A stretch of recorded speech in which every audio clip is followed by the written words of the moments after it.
Welcome to the Control the Room podcast, a series devoted to the exploration of meeting culture and uncovering cures to the common meeting. Some meetings have tight control and others are loose. To control the room means achieving outcomes while striking a balance between imposing and removing structure, asserting and distributing power, leaning in and leaning out, all in the service of having a truly magical meeting. Thanks for listening. If you'd like to join us live for a session sometime, you can join our weekly Control the Room Facilitation Lab. It's a free event to meet fellow facilitators and explore new techniques so you can apply the things you learn in the podcast in real time with other facilitators. Sign up today at voltagecontrol.com/facilitation-lab. If you'd like to learn more about my book, Magical Meetings, you can download the Magical Meetings Quick Start Guide, a free PDF reference with some of the most important pieces of advice from the book. Download a copy today at magicalmeetings.com. Today, I'm with Rob Evans at Imaginal Labs, where he leads large, complex solution design sessions called design shops and trains others around the world on how to do that as well. He's also the author of the Collaboration Code series, 3 core text reference books, and so far 3 annual case books where top practitioners around the world contribute examples of their best work. Welcome to the show, Rob. Douglas, thank you. I'm really happy to be here. So great to have you. Let's get our start, as usual, by hearing a little bit about how you got your start. How did you get into this work of running design shops? Man, oh man. Well, it goes back to when I was in grad school, in Divinity School, of all things, at Harvard. And I was doing a lot of work in prisons and then drug programs. And full-time student, I had a full-time job running a drug and alcohol detox program in a local hospital where I saw something that I couldn't not see. I saw one of my best buddies get in such trouble with drugs, working in another part of that program, that one thing led to another. He ended up in a coma for the rest of his life. That led me to the conclusion that how you manage a place really matters. The environment you create for humans to work in. If it's a good human environment, you can work with a really tough population like drug addicts. And sometimes they get better. But if you don't manage it humanely, what happens is quite often the counselors get sick because the work is just so hard. I saw that in drug programs and I saw that in jails. And so I got interested in management. And first of all, how you manage drug programs, and then how you manage anything. And I decided that graduate work in religion was fun, but not as practical and not as change the world as I wanted to be. So I ended up going into management training. And I led the European branch of a U.S. management company, helping managers figure out how to run things more humanely. In other words, how to facilitate. That word was brand new back then. No, what's that mean? Well, it means you're not the boss. It means you're not the leader. It's not you're trying to push things at people. You're trying to create an environment where people contribute their full humanity because it's safe to do that. So I got really interested in that. And one thing led to another, and joined Ernst & Young as a partner, moved back from Europe as a partner in Ernst & Young because I was the big change leadership guy. I could sell multi-million-dollar projects to things like FedEx and British Airways and Lufthansa and Volkswagen and Philips and blah, blah, blah. And my facilitation experience took a real jump there. So I'm the new partner. That's a good deal financially and in every other way. I didn't love what I was doing, where I was doing it, but I got invited to this thing called a design shop run by Matt and Gail Taylor. Matt Taylor is still around and is still a good friend. We speak regularly and work together regularly. Matt is an architect designer who, as a young man, was a student of Frank Lloyd Wright. He met his wife, Gail, who was a brilliant educator who could take throwaway kids. The kids that, now you got to write these kids off. They're no good. They're not going to make it. And she would prove they could excel. They could exceed the so-called high performers if they're in the right environment. Okay, so I get invited to this thing called a design shop, and I come prepared to hate it.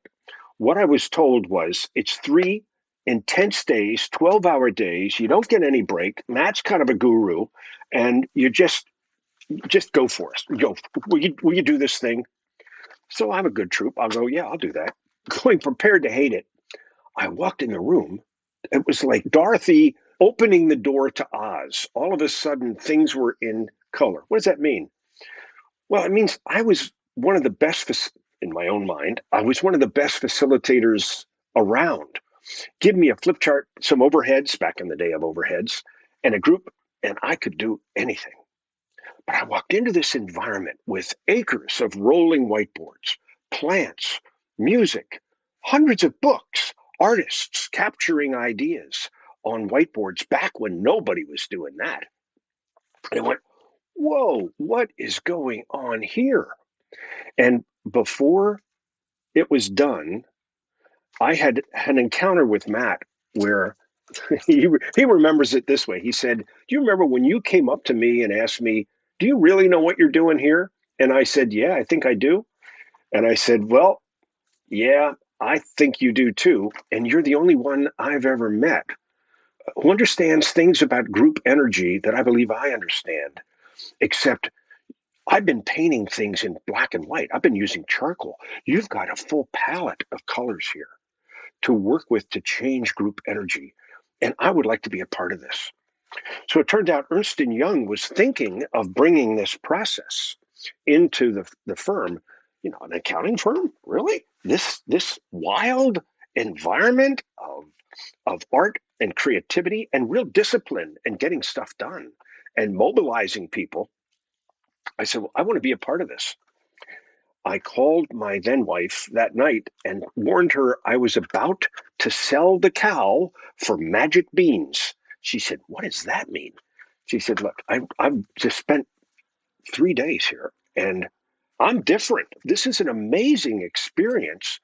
And Ernst & Young thinks they may want to do this. And if they do, I want to be in on it. Now, the odds that it will succeed within Ernst & Young, maybe not so great. That's the selling the cow for magic beans part. But on the other hand, this looks like so much fun. And I would learn so much that I'm going to do it. So I did. And I built a global service for Capgemini. I really kind of took Matt and Gail to Hollywood here. We had 28 10,000-foot centers around the world. And we sold our consulting operation to a French company, Capgemini, and people kind of dispersed. There was a diaspora of people out of the ASC into other organizations. And now most of the main large consulting companies, Capgemini, E&Y had to be out of the business for a while. They got back in the business. PwC, Deloitte, everybody has some version of this, and they often draw on the MG Taylor methodology that I did my best to capture in the collaboration code. Big ones and hundreds of small operations apply this method to helping groups come up with solutions that nobody may have in their head when they walk in the room.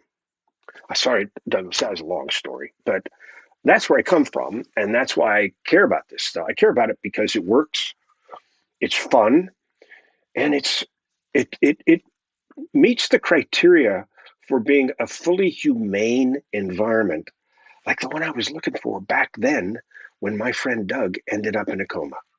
I'm like, somebody's got to do this better than we did then. And I've been looking for ways ever since on how to do that. And I think I may not have the full answer, but I got big chunks of the answer.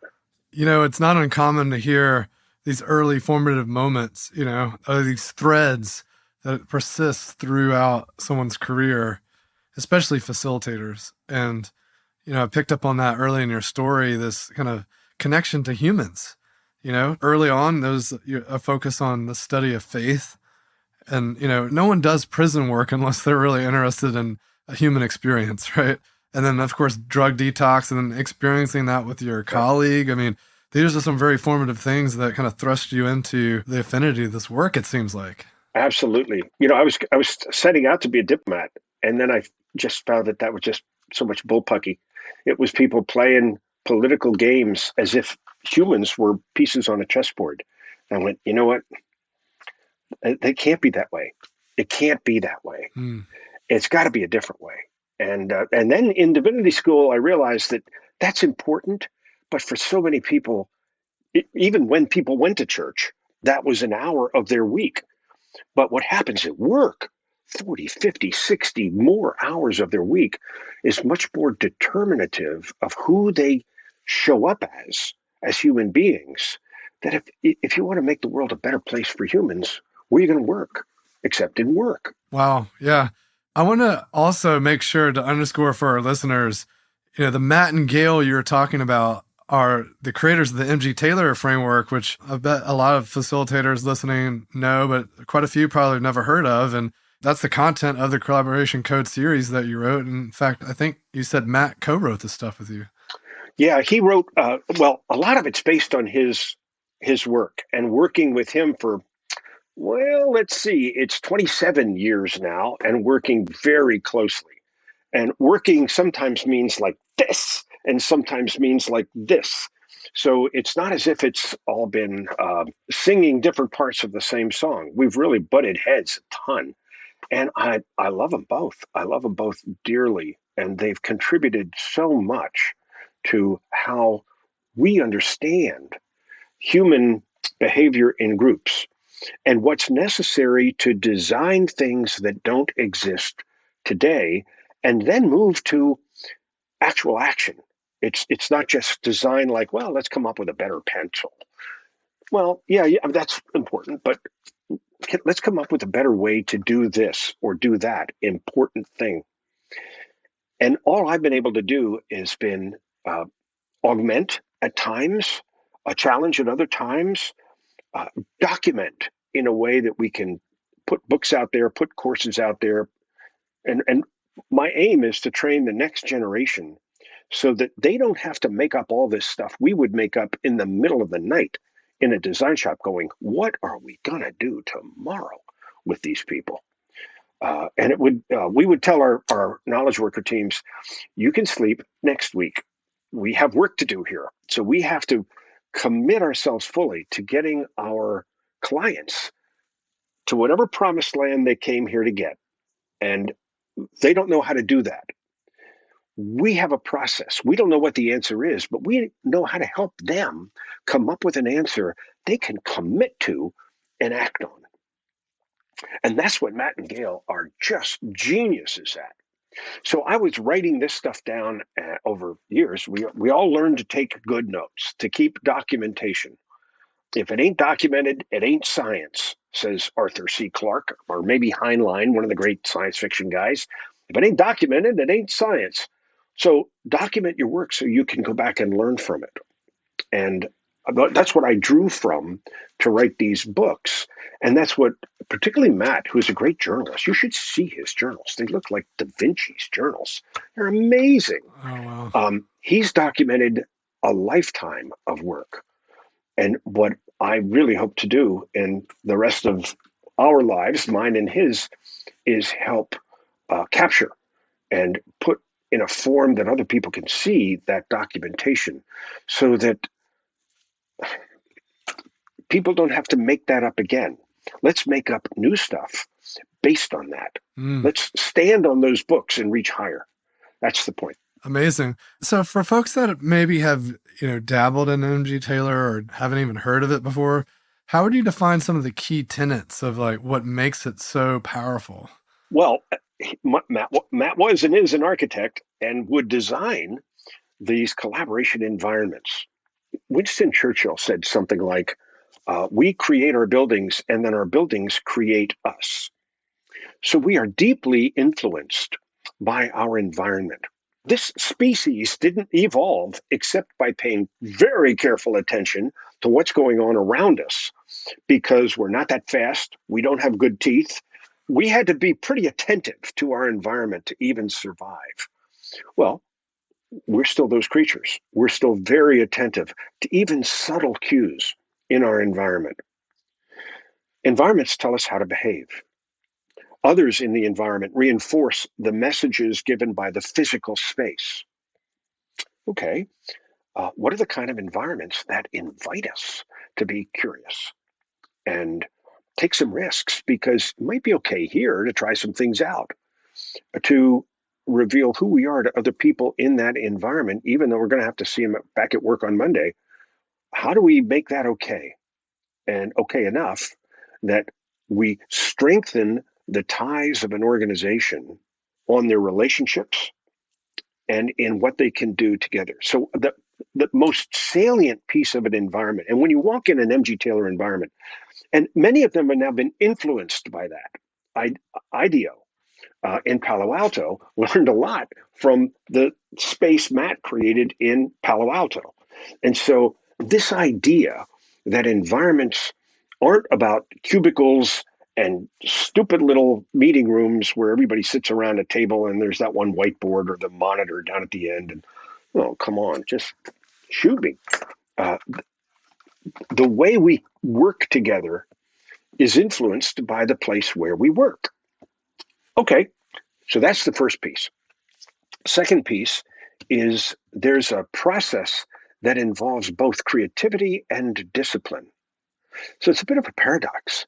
You think about wild creativity, boom, brainstorm, cool. All right, great. And then how do we winnow down what we brainstormed to what we can actually commit to do? So there are models that describe any creative process, models Matt and Gail developed, that describe how you need to understand how the system you're in is creating the thing you want to change. Okay. And when you understand that, then you can have an idea of what could be different. Okay. And then you share that so other people may have a similar idea and you still don't have the solution. And if you jump to solution right there, it's what you already know. There's a period of building insight that involves ambiguity and not knowing and frustration and all these things that a normal meeting would try to avoid. That's an important part of this process, because without that, you don't break through in your own head or in your work with other people to something that's possibly useful and still new. And so this idea of a creative process that involves frustration and being bored and sometimes conflict and all of that, that takes time. And that's the other piece of this. Can't do it in a 3-hour meeting, can't do it in a 2-hour Zoom call, can't do it in an artificially abbreviated space of time. Some stuff just takes time. Some stuff has to stretch out over time. One of our rules was sleep on it twice. What does that mean? It means if you want to get people to commit to doing something that they didn't have in their head when they started this process, if they don't sleep on it at least twice, they don't trust it. It hasn't been worked by their subconscious mind, their unconscious mind working out I don't think so. Well, maybe. Well, what about this? Without that engagement in the full consciousness, like when we sleep, like when we take a shower, like when we take a run or a hike, that alteration between periods of intense work and periods of something else is necessary to both come up with a new solution and come up with one that people can go, you know what? I would have thought that was crazy 2 days ago, but I think that's what we got. I think that's our solution. Now, how do we do that? How would we test that? Because we're not smart enough to get everything right here. How do we build a test so that when we go out in the world, we can further, the design word is iterate. We can take it again and again and again and make it better. So what's unique about Matt and Gail? That's a long-winded answer to a very clear, simple question. Sorry about that. It's the environment. It's the process of design with a real understanding, deep understanding of how people work together to design, commit to, and implement new things. It may be unique, And it's not as if it's closed. So it's not the MG Taylor people have a way of doing things. Well, they do because they've experimented with what works, but it's an open system, not a closed system. So you've got a better idea. Make me an offer. What can we do? How do you see it? Let's try that. Let's learn from that. Let's get feedback. Cool. All right. On the basis of that feedback, now what do we do? That's the process. Yeah, the commitment piece, I think, is really critical. And where I see a lot of people that try to do these things, even if they're trying to pull the MG Taylor methods off the shelf or design thinking or whatever it is, if we don't have that follow through with the commitment, it's really difficult to actually see change manifest. And we believe that commitment has to happen through practice, through ongoing integration into the work. And I'm kind of curious, and it kind of points back to your thing about, sleeping on it twice, taking the time with it so it's emergent. We're not just going to try to make it just happen and say, okay, we're going to commit to this. Yeah, check a box. Okay, we're good. Oh, absolutely. And how often do we accept that in a large group setting? You go, hi, everybody with us? Okay, we're going to do a vote. We're going to do an up-down vote. We don't vote. This is what we call decision by design. What does that mean? It means you avoid a vote and losers. It means if someone would vote against it, try to understand what they're voting against. And to the extent you can, build those interests into the solution that then you ask people to commit to. I've been just lucky enough to not only work with Matt and Gail, but work with another fellow who was the co-author of Getting to Yes, a fellow named William Ury, where we got the idea of getting to yes and win-win and all of that. And I work with William on high stakes, usually below the radar efforts to work for peace around the world. And when there's a war, there's a winner and the loser, but the losers generally don't go away. And so to what extent can we construct a peace that's acceptable to everyone by building enough of what people not just say they want, but what they're really moved by into that solution? That's win-win. That's win-win. And so to take that stuff really seriously takes a lot of creativity and a lot of imagination and a lot of getting it wrong and being in conversation with the people who, when you get it wrong, you roll over their feet and they go, ow.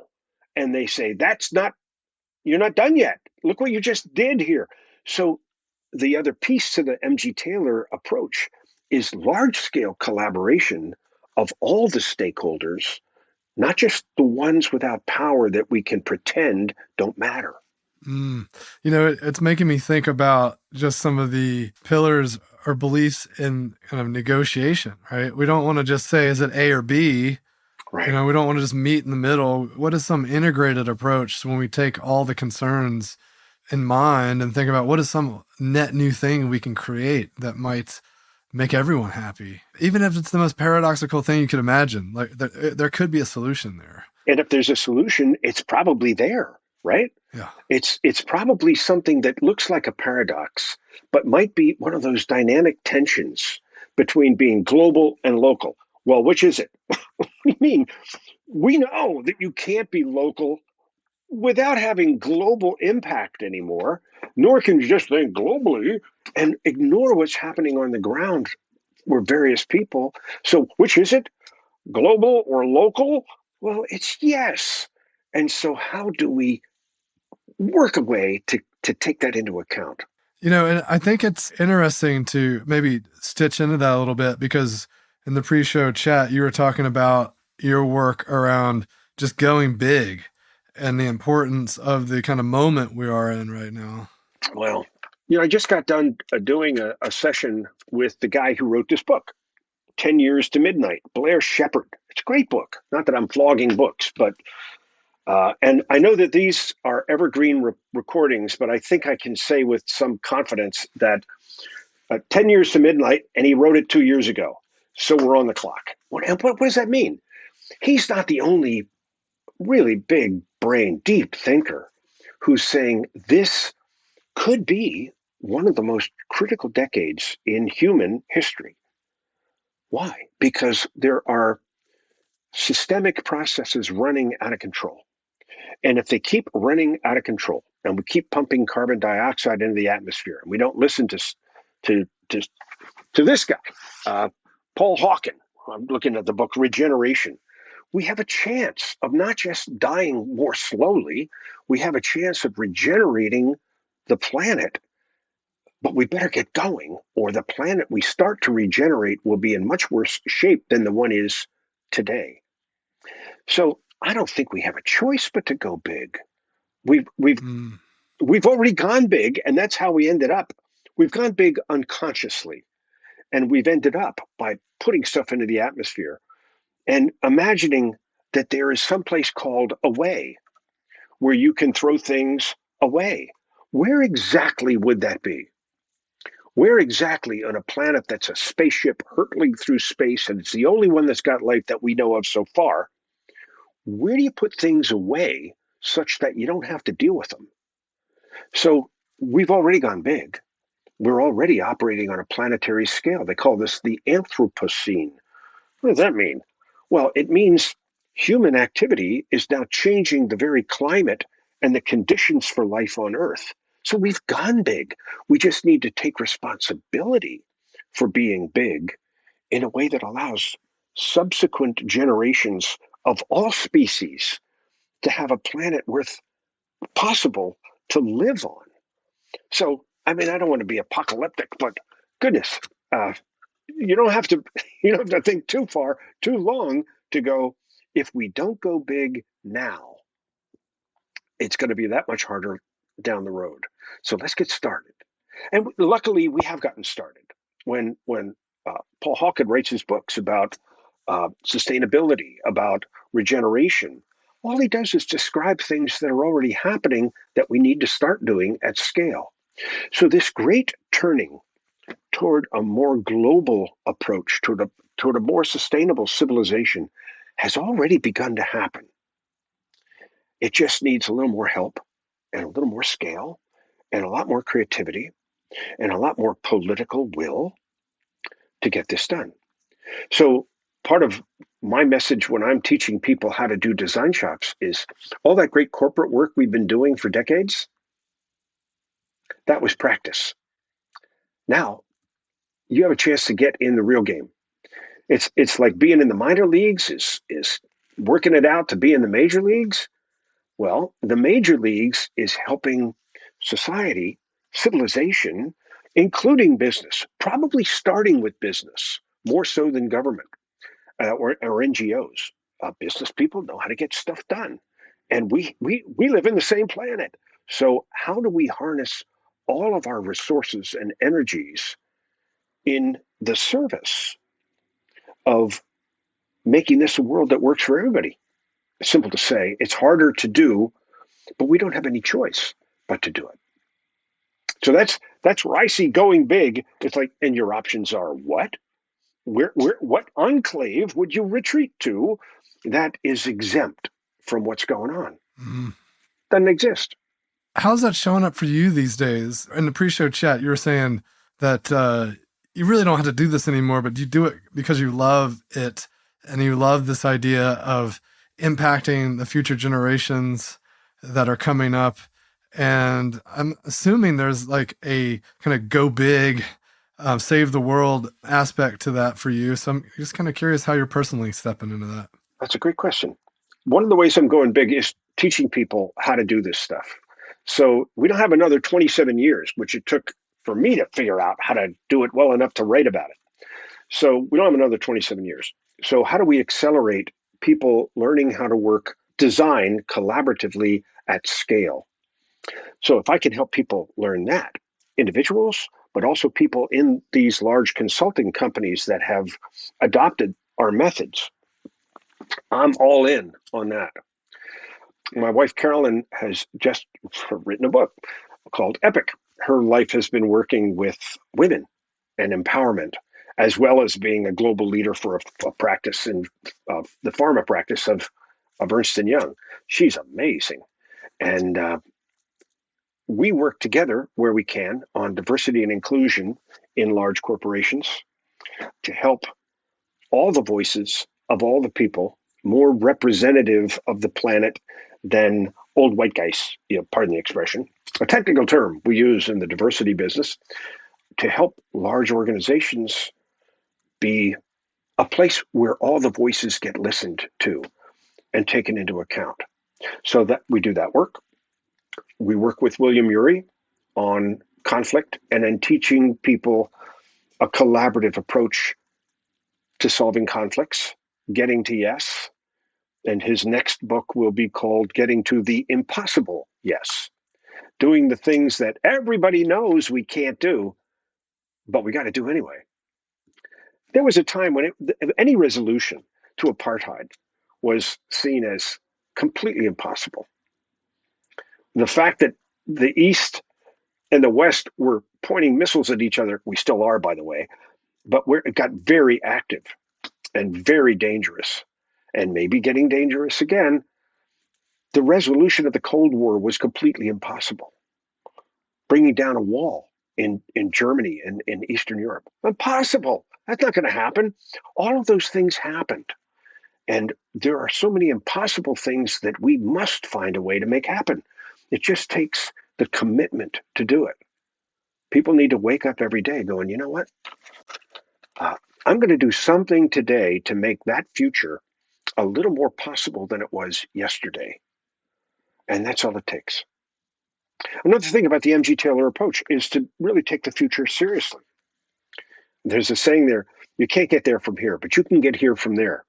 What does that mean? Well, it's hard to imagine what we need to do to get to the kind of future we want. What's easier to imagine from a psychological point of view is to step into that future, describe it, and then ask, what of this future could I do more of tomorrow? And bring that there to here. That unleashes creativity. It gets us unstuck and gives us something to work toward. So those are some of the ways we're going big. And a lot of people are going big. That's what's cool. It's not just us. Humanity has kind of an immune response, Douglas. It's like when we get sick and we get a fever. Well, that's good. That's our body trying to cook whatever is in us out of us. That's a healthy immune response. There's an immune response that humanity has to the situation we're in, and it's called organizing, getting people together in large and small ways to make a difference.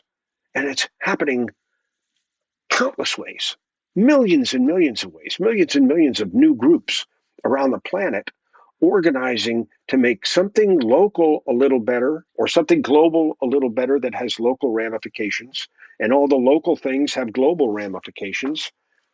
And we don't even know what they all are, but we need to get in the game, need to do our bit. I love that idea of making it a little more possible. William Ury calls himself a possibilist. And the scientists have a phrase in evolution called the adjacent possible. Mm-hmm. What has become possible now that might not have been possible X ago, a year ago? I mean, what's possible now after a pandemic it's piece of cake for us to have this conversation, to record it, to put it out to people. We've become much more adept at using these technologies for some things that they're good at. We've tried to apply them to some things they're not so good at, but okay, that's fine. We'll learn that. We've knit together the planet in a way that it's never been together. This pandemic was a global experience. Name another time in the history of humanity when humanity has been self-consciously going through the same thing all together. The same thing. And everybody knew we're going through this together with those people on the other side of the planet and the other side of the tracks. We're all in this. Now, we've had various not so helpful ways of responding to that, but the reality of it was inescapable. Mm-hmm. So this just as the idea of the ecology, that's a relatively new concept, that the planet has a system that has its own rules. Let's learn what those rules are and then try not to violate them all the time. So this sense of a global civilization that some have had always, but not everybody. It's harder to run from And we just need to help people understand there are ways of responding to it. Even if it's just something in your own neighborhood, something in your own yard, you can do better. And then things we need to do better together, politically, socially, economically. We need to find a way to do that. Incredible. I want to make sure to leave time for you to offer our listeners a final thought. Oh, I've inflicted a lot of thoughts on our listeners, Douglas. But if I had to do anything, and if they have time for one more, what would it be? I think that my final thought would be connect. Connect with people. Connect. You're not in this. Nobody's in this alone. You didn't start out in this alone. You're not going to end up. Really? We all might die alone. That's possible. I don't know what happens inside the head when you die. I don't know. But I know the fundamental reality of human life is connection. And the pandemic has disconnected so many people from so many relationships and systems. It was hard. It was hard on relationships, really hard on relationships. Hard on relationships at work, killer on many domestic relationships, relationships between parents and kids. Wow. So connect, reconnect, and know that that's the bedrock truth of being a human being is we're human beings together, and we've always been stronger together. That was always the gift that this species had, was our ability to communicate, our ability to work together, to use our hands to work together, our ability to recognize to see the sadness in another person's eyes and the joy and connect it to our own. That's been the essence of being a human being. So let's get back to that, and let's get together and turn your heart, put your heart to work in your hands, and do something. Just do something. Get in motion. Get in motion. It can be almost anything, but don't just sit and watch, because we're not fundamentally observers. We have very good observer functions, but fundamentally, we're on the planet to do things together. And we have the chance to help make the planet a garden for us and for all other species. About time we got started. Amazing. How can folks find out more about the Design Shop training and the Collaboration Code series? Like, where can they find out more on that and maybe join in on some of that? Sure. Collaborationcode.com has links to the books, and we've done so much training recently inside large organizations. We've kind of put the public training off to the side, and maybe it's time to pick that back up again. So no promises there, but it's quite likely that my wife Carolyn Buckloose and I will be initiating that again. But you know what? You know enough now to get into action. You don't need to wait to get trained. A lot of what we learned by doing. It's a very practical method. Just learn by doing, pay attention to what happens when you do that, and then do whatever you did then better the next time and learn from that.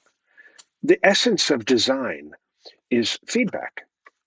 It's, put a prototype out there. You put an idea out there, not because you think it's right, even though your ego may be all tied up in it, the way mine is a lot, or anybody's is a lot. Recognize it's not done until it's been tested, vetted, until you're with other people, giving each other good feedback, being tough on the ideas, not tough on each other, but tough on the ideas. So the ideas we commit to work together are the best we got. Now, that's a natural process, but get involved. Get involved somehow. Get in motion somehow. Work on something, because even that will help you become a better human being. That's how we got here.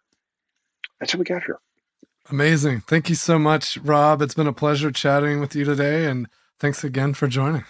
Douglas, I'm just so grateful to have the opportunity to talk about this, and I really appreciate what you're doing to help people's understanding of when we get together, how do we do that even better? I love that. Well done. Thanks for joining me for another episode of Control the Room. Don't forget to subscribe to receive updates when new episodes are released. And if you want to know more, head over to our blog where I post weekly articles and resources about radical inclusion, team health, and working better. VoltageControl.com.